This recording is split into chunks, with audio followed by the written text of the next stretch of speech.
To get a divorce, I claimed I cheated.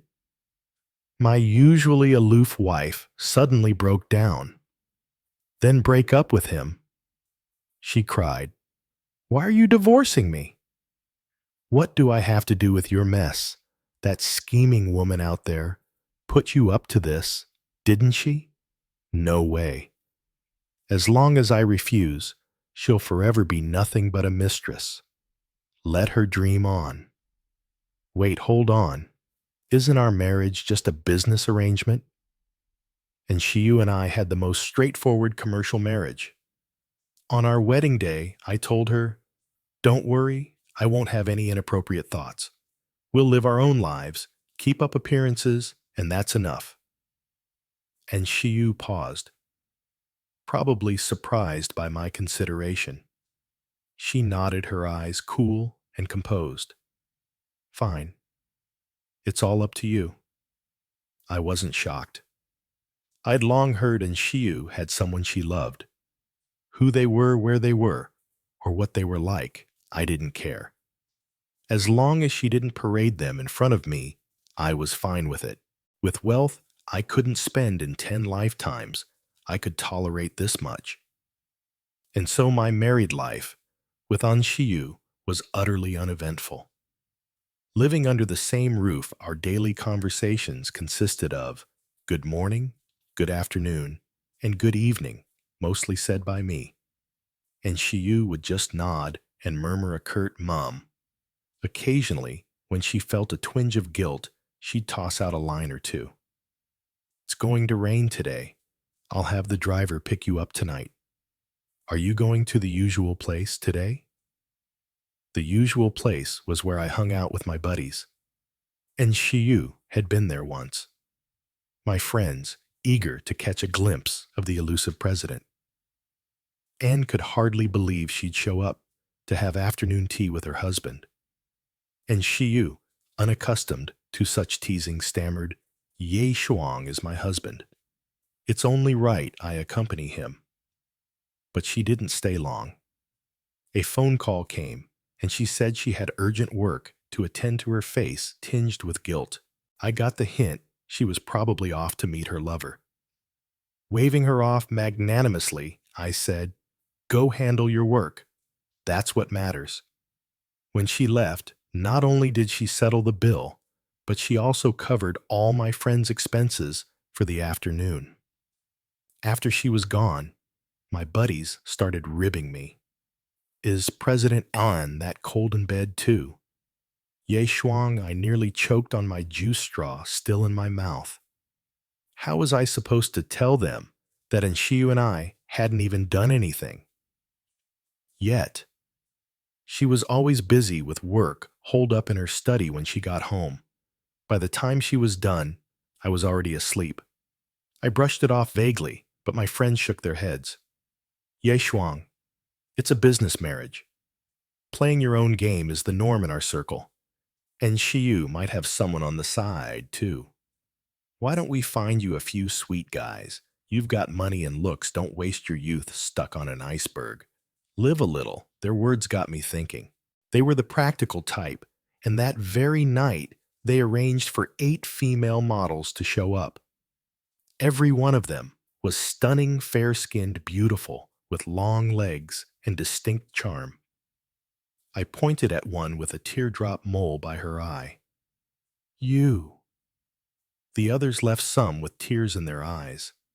The chosen one stepped forward, knelt before me, took a sip of wine, and leaned in for a kiss. In that moment, as I saw my reflection in her eyes, and Shiyu's face flashed through my mind. Snapping out of it, I pushed her away. "Never mind. You can go too." I returned home distracted. And Shiyu had always been a legend in our circle. First, she was brilliant picking up anything with ease. Second, she was gorgeous.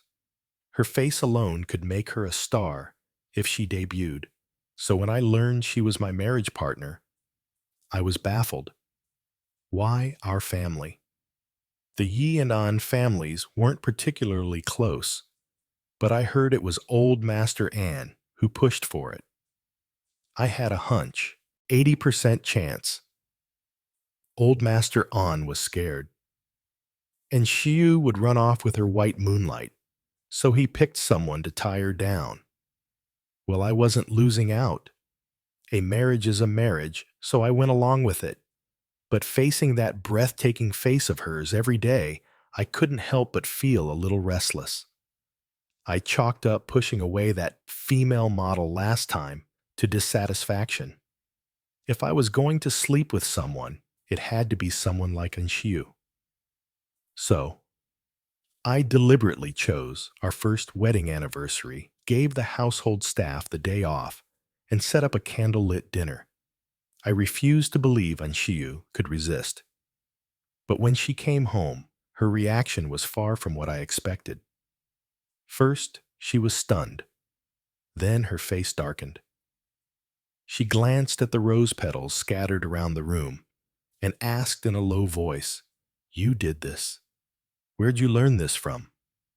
Her gaze met mine heavy with an unreadable emotion, but I knew it wasn't joy. My palms started sweating, but I managed a shaky and Shiu took a deep breath, visibly suppressing her anger. "Go change and sleep," she said. "I've got company matters to handle. I'll have someone clean this up." She turned and left. For the next half month, she didn't come back. The awkwardness and humiliation of that night clung to me like a vice squeezing until I could barely breathe. One night, I jolted awake, reaching for the empty cold space beside me. That's when I made up my mind. "You want a divorce," I told her, and Shiu stared at the divorce papers, her voice trembling. "What's the reasons?" "Oh, I had plenty." And Shiu barely spoke to me, never slept with me, only cared if I had money, and never once noticed whether I was happy. Most importantly, I knew if this went on, I'd end up falling for her. But I refused to care about someone who didn't care about me. So I made up an excuse on the spot. I cheated. Someone like Inshiu surely couldn't tolerate her husband blatantly cheating, right? Emboldened. I doubled down. "I've fallen for someone else. I want to be with them." And Shiu went silent, her aura growing colder by the second. Her expression tightened, and after a long pause, she said with difficulty, "The person you like, that's called a mistress?" She had a point. I nodded. "Exactly. So I don't want them to be a mistress. I want to give them a proper place.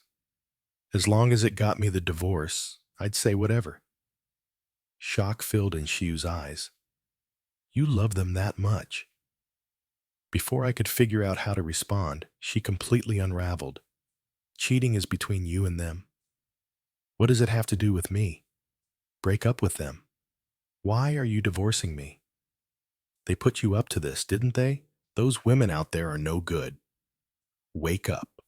What decent woman would be a mistress? Impossible. As long as I don't agree, they'll always be nothing but a side piece. Let them dream." Her eyes were red on the verge of tears. I handed her a handkerchief. "Hey, don't get so worked up. I know I was wrong, but don't reject this so fast. Think it over. Don't worry. I won't ask for a penny more than I should. We don't have kids, so it'll be quick. Plus, once we're divorced, you can go find your true love. No one in the Ann family can force you to marry again. Isn't that a win-win?" I laid it out with logic and empathy, but Anshu wasn't having it. She tore up the divorce papers. "Impossible. I won't let them take my place." Well, damn. Talks fell apart. How did it collapse like that? I was puzzled, but it didn't take long to piece it together. Over the past year, the Ye and An families had collaborated on several projects, likely at a critical stage now. If I divorced An Shiu at this moment, it would undoubtedly cause a ripple effect, and the losses wouldn't be small. I cursed myself for being so impulsive. En Shiu, on the other hand, was far more rational than me. Lately, she'd been spending noticeably more time at home, and her presence around me had increased too. I'd be sipping juice on the couch, and An Shiyu would be working nearby. I'd be curled up with my tablet binge-watching dramas, and she'd lean over, glance at the screen for a moment, then leave, seemingly reassured. Once, while I was messing around making desserts, and Shiyu stood guard at the kitchen door like a sentinel. "You made this for him?" she asked, her tone sharp. I frowned. "It's a bit burnt. Want some?" She gritted her teeth. "So only the ruined ones are for me."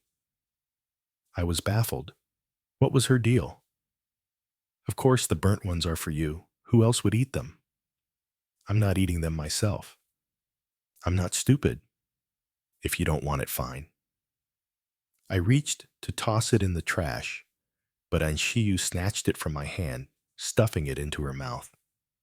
"Did I say I wouldn't eat it?" she mumbled through chews. "If he gets some, I get some too." I worried she'd choke, so I handed her my juice. "Here, take a sip." She grabbed it. Her eyes locked on me as she downed it in one go. A few drops of juice trailed from the corner of her mouth, sliding down her neck, past her collarbone, and disappearing into the depths. Suddenly, she waved a hand in front of my face, a slight smirk tugging at her lips. "Well, I'm better looking than him, right?" I snapped out of my daze. What had she just said? No idea, but nodding was probably the safe bet. That night, when Enshiyu climbed into bed, the mattress dipped under her weight. I instinctively scooted to the side, only to catch her resentful gaze. "Do you have to stay so far away?" she asked, her expression wounded. "Do you hate me that much?" What was she talking about? Sure, I wanted a divorce, but it wasn't like we needed to make things this tense. Our families would still have to deal with each other in the future. I quickly slid closer to reassure her. "No, no, don't overthink it. I don't dislike you." The lights went out, plunging the room into darkness. I held my breath, but I noticed the person beside me was just as still. The thought of us both lying there awkwardly holding our breaths in the dark was so absurd I couldn't help but let out a muffled laugh. And Shiyu stirred. In the quiet, she whispered, "Ye Shuang, can I hold you?" I hesitated, but before I could respond, she'd already moved closer, wrapping her arms around me. Her head rested on my shoulder, her voice hoarse. "Good night, Ye Shuang." I slept soundly. I've always been carefree. Sky could fall, and I'd still eat and drink without a worry. But when I woke up the next morning, and Shiyu was already gone. Before I left the house, I spotted a note she'd left behind, her handwriting bold and flourishing: "Urgent company matters. Don't wander off. Wait for me at home."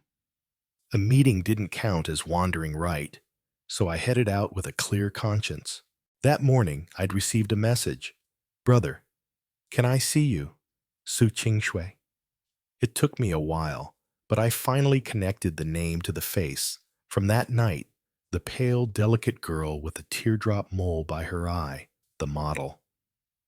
I called her, and Su Qingshui sounded thrilled. "Brother, you called me. I got into university. Thank you for the money you gave me last time. Without it, I wouldn't have been able to take the college entrance exam. Can I thank you in person?" Su Qingshui was only 18, but life hadn't been kind to her. She had a gambling addict for a father and a mother who'd passed away too soon, and a younger sister still in her childhood. Together they formed her broken world. Debt collectors harassed her every few days, leaving her no choice but to turn to modeling to survive.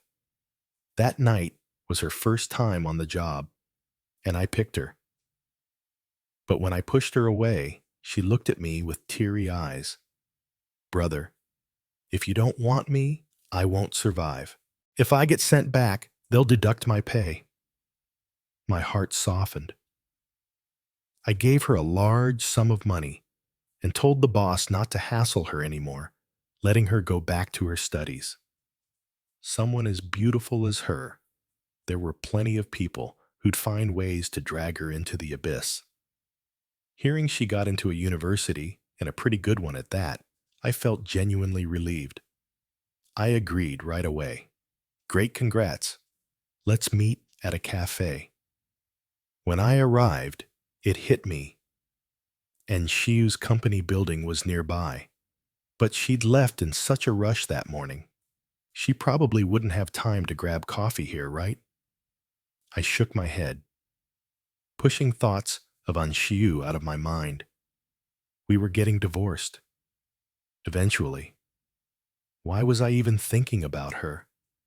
Su Qingshui had picked a window seat with a nice view.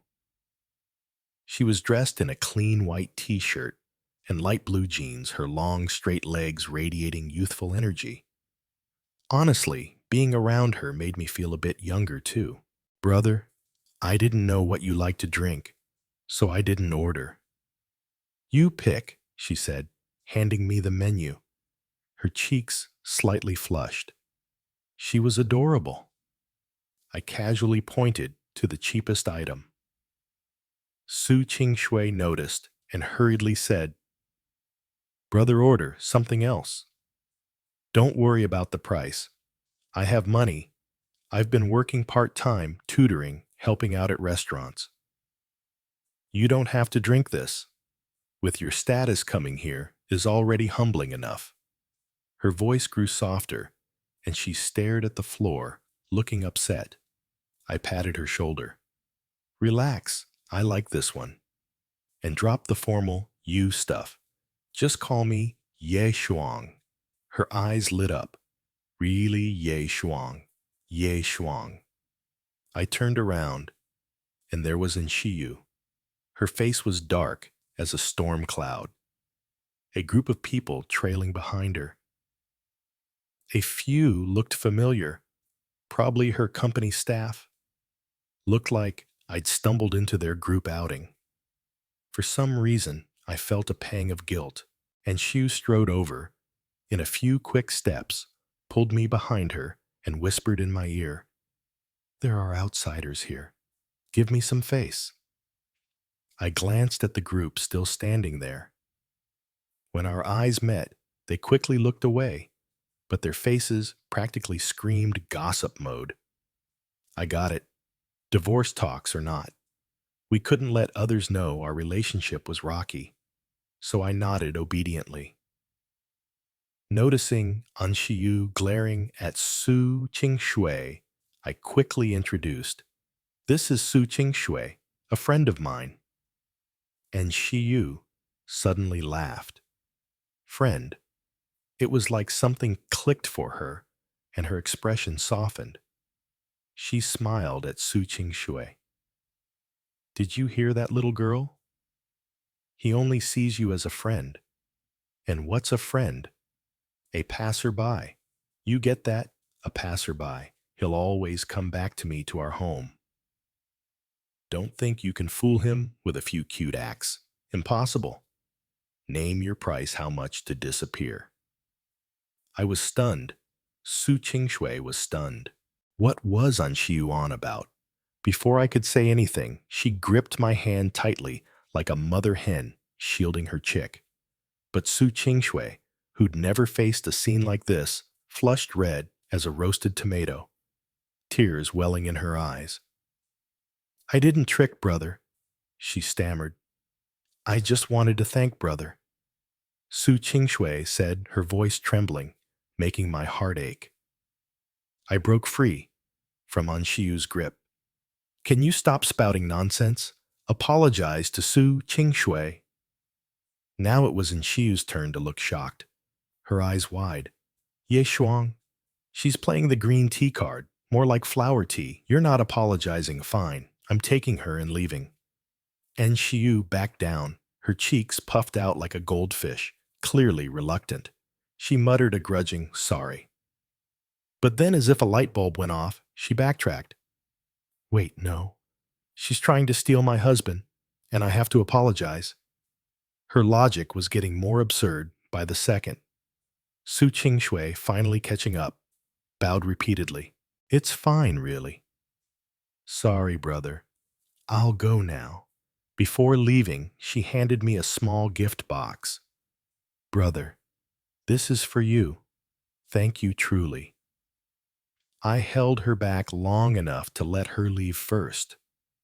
Glancing at Anshiyu's subordinates, their faces practically glowed with gossip-hungry excitement. My heart sank. This was it. Our discord was on full display. Screw it. I plopped down in a chair, looked up at Anshiyu, and demanded, What are you doing here? Weren't you supposed to be busy? Busy drinking coffee? I let out a huff of dissatisfaction. As expected. And Shiyu had lied to me. All that company business was fake. Just as I thought a business marriage, not a single word from her mouth was true. The more I thought about it, the angrier I got. The coffee in my mouth tasted even more bitter. But Anshiyu, for some inexplicable reason, was in a great mood. Finished work, so I brought them down for a break, she said, waving her team over. When they approached, she added, Buy whatever you want. I'll cover it. My husband missed me, so I won't be joining you. Who missed her? Not me, that's for sure.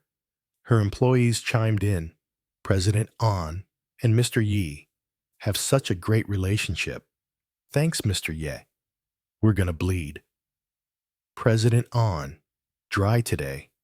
Thank me, I wasn't the one paying. Though to be fair, and Shiyu's wealth was partly mine too.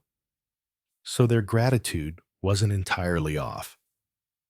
Mr. Ye's so handsome. No wonder President An talks about him all the time. Yeah, I'm so jealous of President An. Wait, what? And Shiyu talked about me every day. She suddenly cut them off, her voice sharp.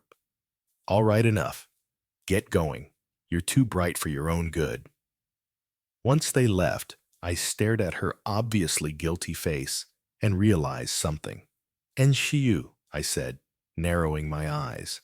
You've been talking about me because you've got your lover in the company, haven't you?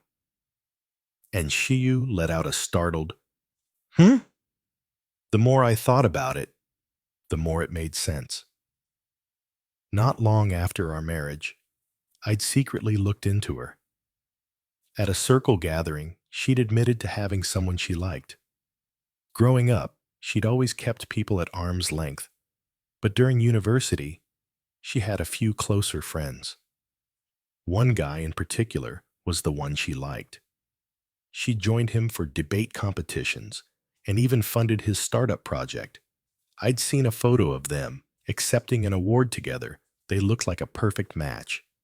If that guy's family background wasn't so lacking, I wouldn't be the one married to Anshiyu today. Any feelings I'd started to have for her snuffed out instantly. So, if Anshiyu already had someone she loved, why was she mentioning me at work? Drawing from my years of reading novels, there was only one answer: she'd hired her lover at the company. Talking about me was just a way to provoke them. In other words, I'd become a pawn in their little love game. I was furious. And Shiyu, you've gone too far. Her lips parted in shock, but she quickly apologized. I was wrong. I'm sorry. Well, she was quick to admit fault. I'd give her that. My anger subsided a bit, and Shiyu, cautious, asked, What did I do wrong, husband? I swear on my conscience I haven't hidden any lover in the company. Her tone carried a hint of grievance. Weren't you the one who cheated? How can you suspect me? It must be that awful woman slandering me. I shouldn't have let her leave earlier. Do you like her that much? You believe everything she says. It's all her fault. Don't be mad. She paused, then added, but if you really like her. And Shiyu closed her eyes, her face contorted in pain as if making a monumental decision. Then I'll have to step up. Wait, what? Was that what I thought she meant? I'd made up a non-existent affair, and in Shiyu mistakenly thought it was Su Qingshui.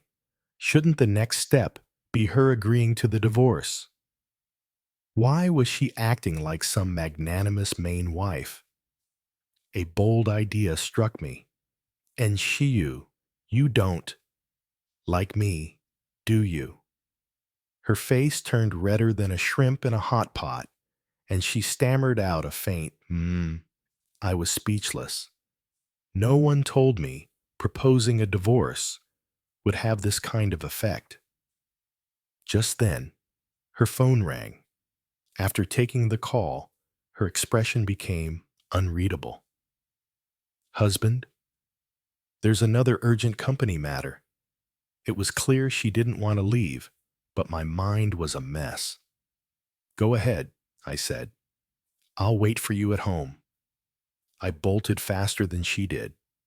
Back home, I still couldn't wrap my head around it.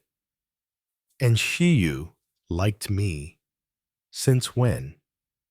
Could I trust her? Was she just saying this to keep me from pushing for a divorce? I was torn. Did I still want to divorce her? Why did I want to divorce her in the first place? Then I remembered that night, the scattered petals, the flickering candlelight, my resolve to sleep with her, and her clenched jaw as she stormed out. I was lost. If Anshiyu really liked me, why did she leave that night? And she seemed so angry. To figure it out, I decided to recreate the scene. That evening, when Anishiyu came home, she walked into the exact same setup as that night. To control the variables, I even wore the same suit. In the candlelight's glow, I saw her eyes change, and Shiyu's gaze sparkled with a pinkish hue. Ye Shuang, she said, you're the one provoking me. If I could have predicted what followed, I never would have done it. When I woke up the next morning, my back ached, and my body felt like it had been through a marathon. And Shiyu had physically proved she liked me. Before I passed out the night before, her tears had fallen by my ear, her voice choked with emotion. Ye Shuang, I've liked you for so long. You can only be mine. She seemed to say a lot more, but my mind was too foggy to remember anything. I was convinced it was the incense from last night. Its effect was unreal. To think someone as cold as Anshiyu could turn into such a clingy little sister. As I was mulling this over, the little sister herself walked in her mood, radiant, lips curved in a smile. You're awake, hungry. I made breakfast. At the dining table I asked, why were you so unmoved last time, acting all noble and gentlemanly? And Shiyu, calm, now replied, I was jealous. I thought some wild woman out there had corrupted you, and I felt insecure. I'm so boring, nowhere near as exciting as those women. Now that I thought about it, my sudden romantic gesture was pretty out of character. Open your mouth, eat, she said. I obeyed, and Shiyu fed me with increasing delight, praising me. My husband's the best. Is it good? Shiyu asked. I chewed enthusiastically. Delicious, love it. But then I paused, realizing there were still things I needed to clear up. And Shiyu, what's the deal with that person you liked in university? Are you still in touch? You say you like me, but are you also into him? I braced myself on high alert. Sure, last night was great, but that alone wasn't enough. If she was playing me, I'd still push for the divorce. And Shiyu blinked, startled. Who are you talking about? I kicked her lightly. Don't play dumb. I know everything.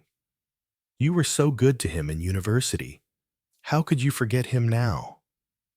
She frowned, lost in thought for a moment, before it clicked. You mean Wang Ke? It was the same name I'd uncovered back then. So, he was her white moonlight. My mood darkened, but Anshiyu suddenly panicked. Who said I liked him? Who's spreading rumors about me?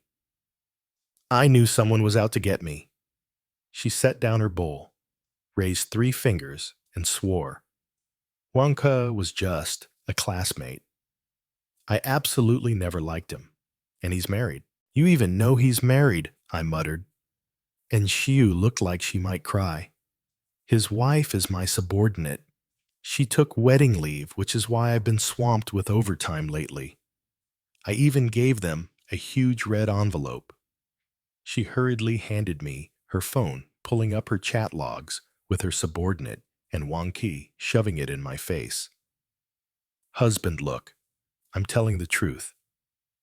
I was too lazy to scroll through it and refused to look.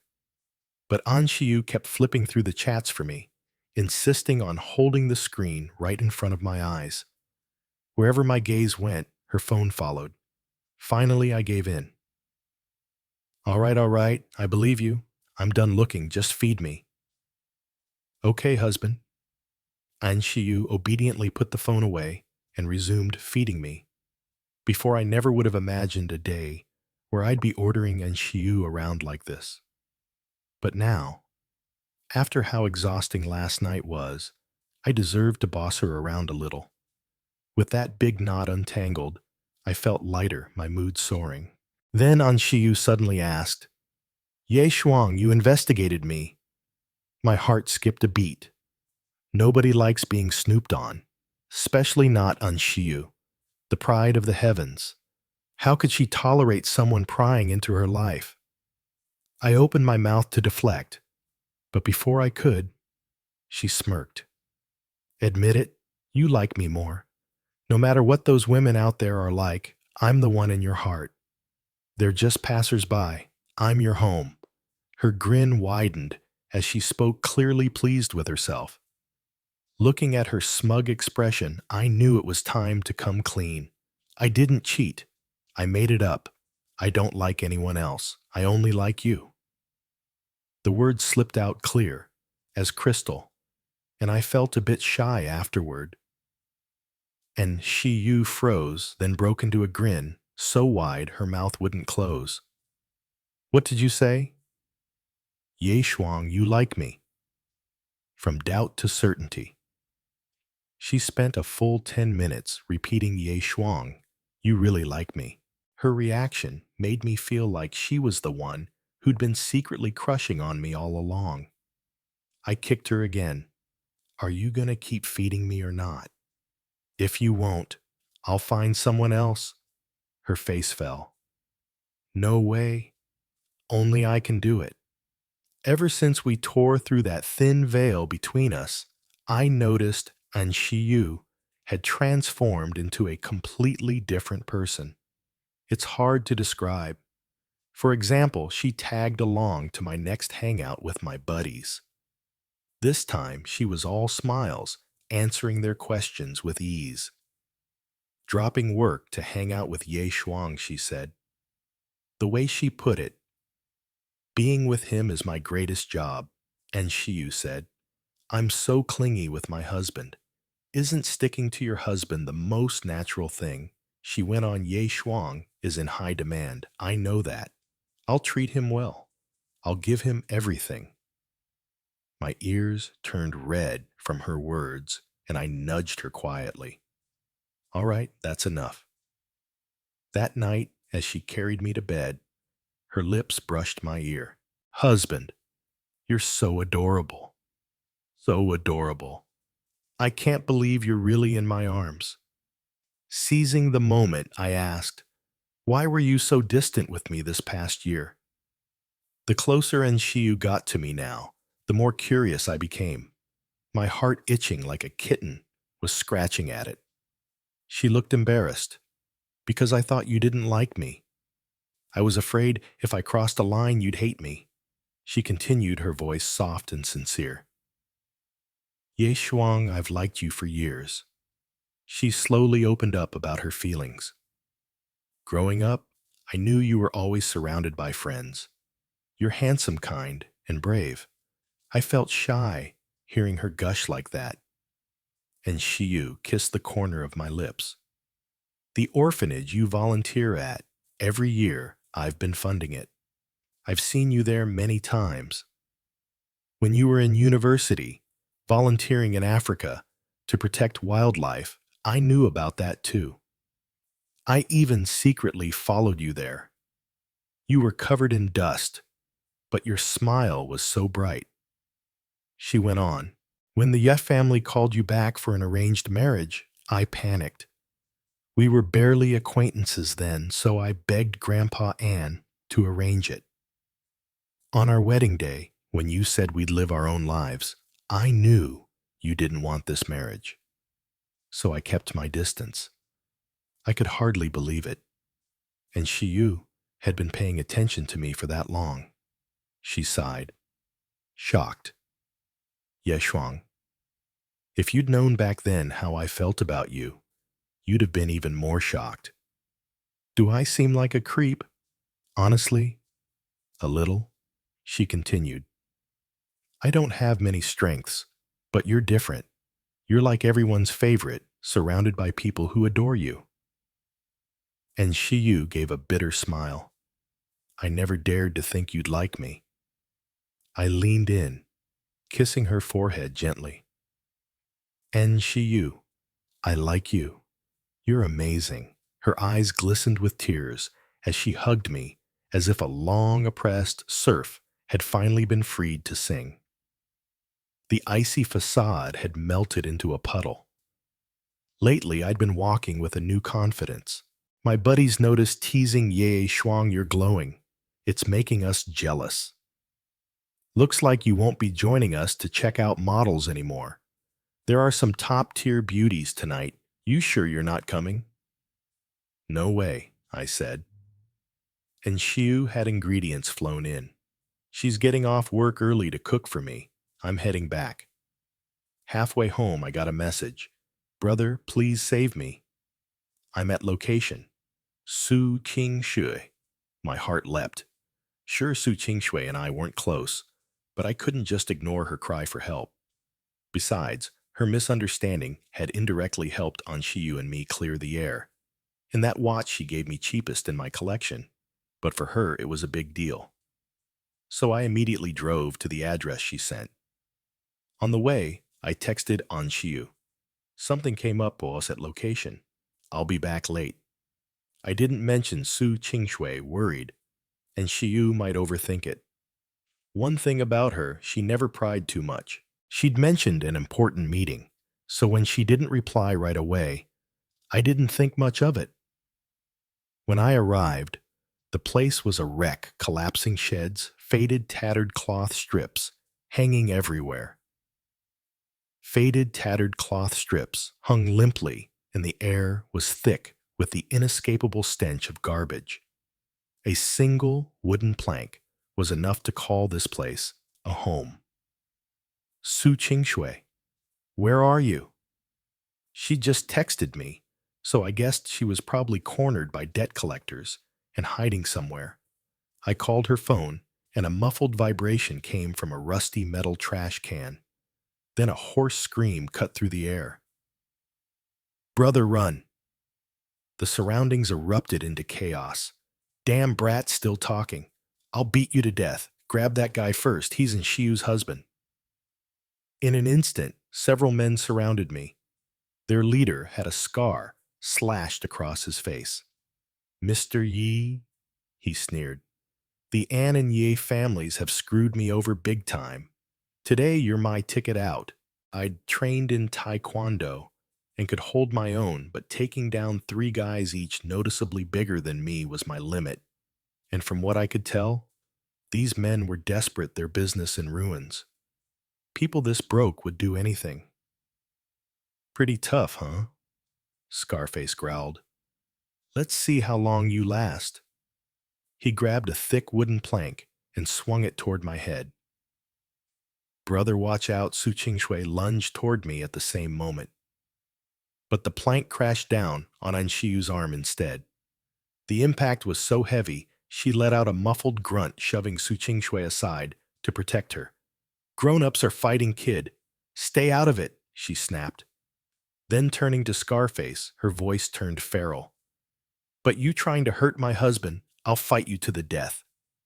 I'd never seen Anshiyu like this, so unhinged eyes blazing with fury, yet still trying to shield me behind her. By the time backup arrived, the ground was littered with bodies, and Anshiyu and I were slumped in a corner, her arms wrapped tightly around me, holding me close. Exhausted, I passed out.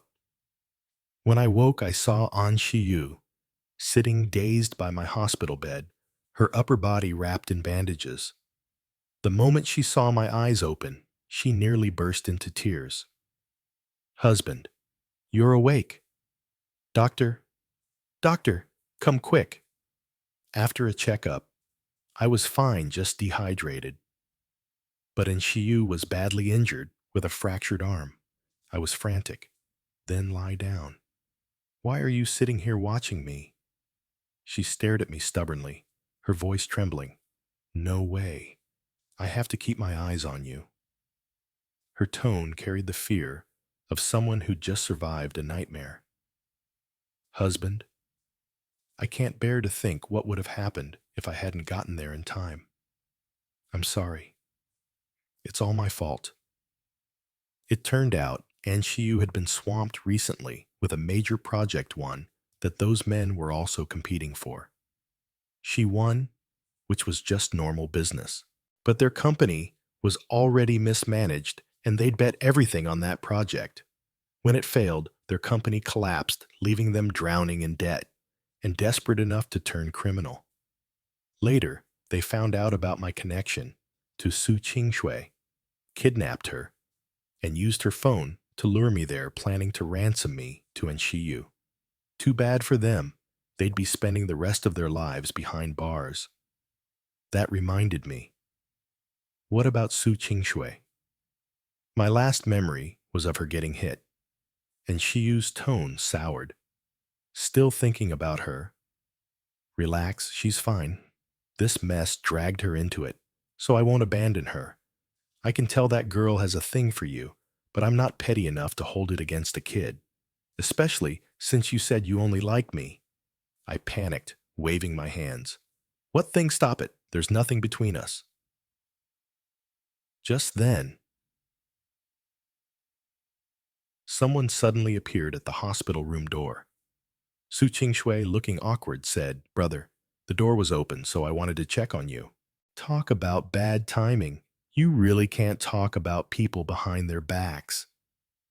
Su Qingshui looked like she'd been dragged out of a dumpster, her spirit wilted. She spoke softly, head bowed. I'm sorry, brother. It's all my fault. You got hurt because of me. If I'd run faster, they wouldn't have caught me. You helped me so much, and now you're injured because of me. She was on the verge of tears. I wanted to comfort her, but didn't know how, managing only a week. Don't say that. It's not your fault. And Shiyu cut in sharply, interrupting Su Qingshui. That's enough. Stop flattering yourself. My husband getting hurt has nothing to do with you. You were just caught up in our mess. He'd have gone for anyone else too. Stop crying. My husband shouldn't have to comfort you. Su Qingshui froze, stunned. I took the chance to clarify. Listen, Su Qingshui, you don't need to blame yourself. And that money I gave you, honestly, it was nothing. I donate way more than that every year. So don't think of me as some savior. Just live your life well. That's the best way to repay me. Got it. Su Qingshui glanced at Anshiyu, then at herself, her eyes downcast. I understand, brother. Seeing her pitiful state still nursing her own injuries, I couldn't help but add, go rest. Finally, Su Qingxue left, but the moment she was gone and Shiyu collapsed onto me, the sudden weight caught me off guard, and I was about to call for a doctor when I saw her shift her head slightly, muttering to herself, "Don't crush my husband." She didn't sound like she was in trouble. I tapped her head. "What's with the dramatics? Faking an injury now?" And Shiyu whined softly. "I noticed. You're a sucker for the fragile act. I'm just leaving a memorable impression." "Get up, you shameless thing," I teased. But she clung to me, refusing to budge. "Nope, not moving." My wounds hurt so much. I couldn't tell if she was serious, but I panicked. "Stop messing around. Where does it hurt?" "Get up. Let me see." "No, let the doctor see." I reached for the call button, but Shiyu grabbed my wrist, planting a kiss on my forehead. "No doctor needed. Just let me kiss you, and I'll be fine." Liar. That was not just one kiss. I was practically gasping for air by the time she let me go. Still savoring the moment, she said, "Husband, I just thought of something." "What?" "Since we're both injured anyway, let's take a break from work and go on a honeymoon." Come to think of it, after our arranged marriage, we'd lived such separate lives, barely more than strangers, that a honeymoon hadn't even crossed my mind. "Sounds good. Where to?" I was already mentally listing destinations. But Anshiyu leaned in for another kiss. "Anywhere's fine. I'll follow you. Let's make up for everything we missed."